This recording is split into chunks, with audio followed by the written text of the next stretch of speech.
Hello guys! Welcome na naman sa another episode ng aking YouTube channel. Okay? Ngayon, ang gagawin natin ay Menu Magic Cheesy Gelatin, mga kaibigan. Okay?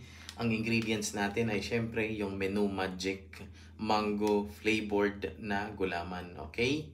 Tapos, syempre, yung ating 836 grams nung drained fruit cocktail.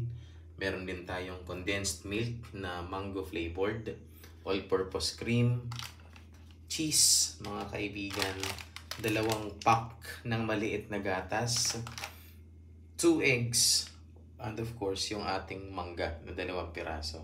Okay, ulitin ko lang mga kaibigan, Menu Magic Mango Gelatin. Okay? But before that mga kaibigan, please do not forget to subscribe on my YouTube channel and please share. Thank you. So ngayon mga kaibigan, bubuksan na natin yung 2 packs nung Menu Magic natin na gelatin. Tandaan nyo mga kaibigan, mango flavored. So yun, ilalagay ko na sa ating kaldero. Tapos, bango siya mga kaibigan. Yun. Ilagay ko na siya doon. Tapos ang gagawin natin, hahaluin natin ng maigi.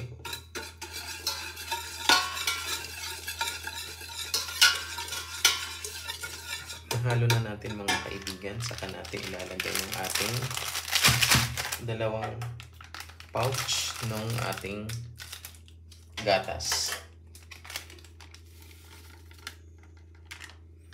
2 pouch ng ating gatas.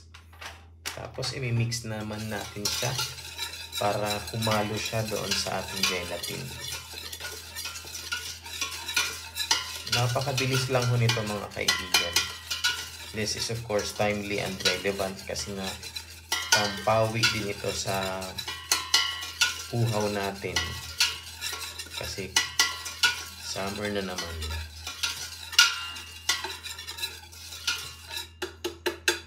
Okay, so nahalo na natin mga kaibigan. Ngayon naman, yung ating eggs.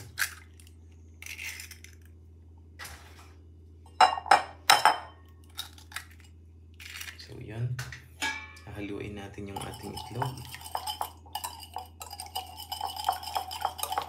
After nito, ilalagay lang natin doon sa ating gulaman at gatas. Mabilis lang ho ito mga kaibigan. And of course, mag-a-add tayo ng isang pitsil na tubig. So yun. Tapos mga kaibigan, ilalagay natin yung ating eggs.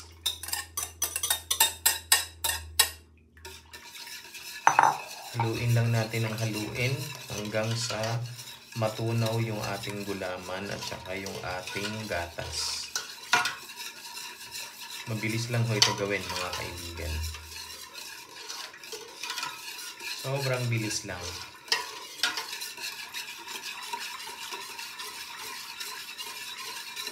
Alright.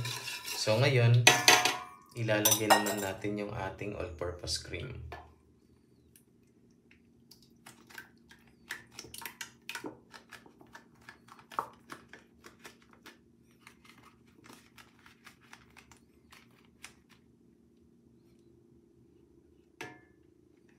Tapos isusunod natin yung ating condensed milk.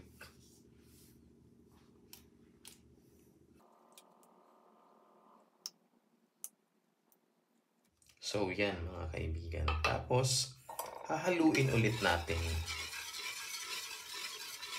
Napakabilis lang ho yung gawin.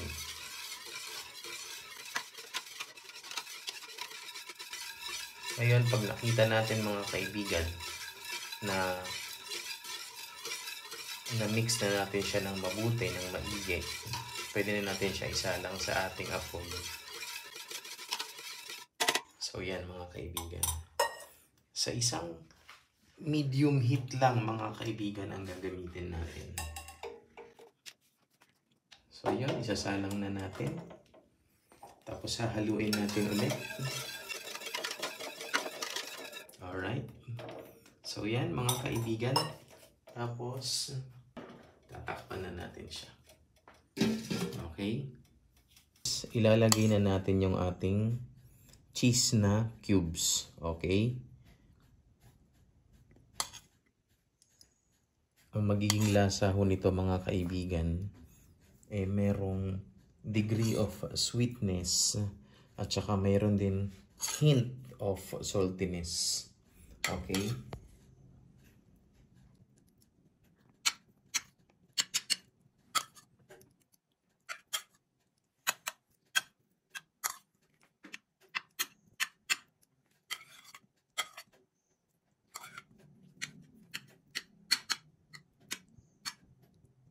So, yan mga kaibigan.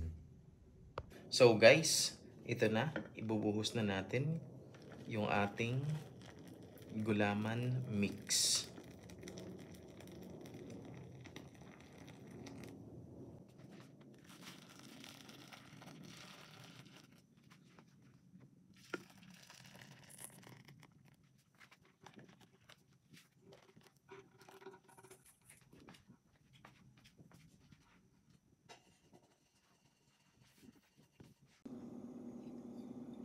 So guys, ito na yung finale ng ating ginawa. Okay? So sobrang bilis lang ho mga kaibigan. Alright?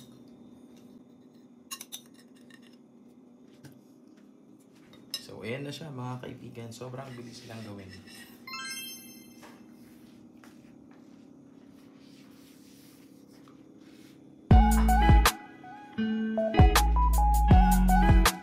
Once again guys, please do not forget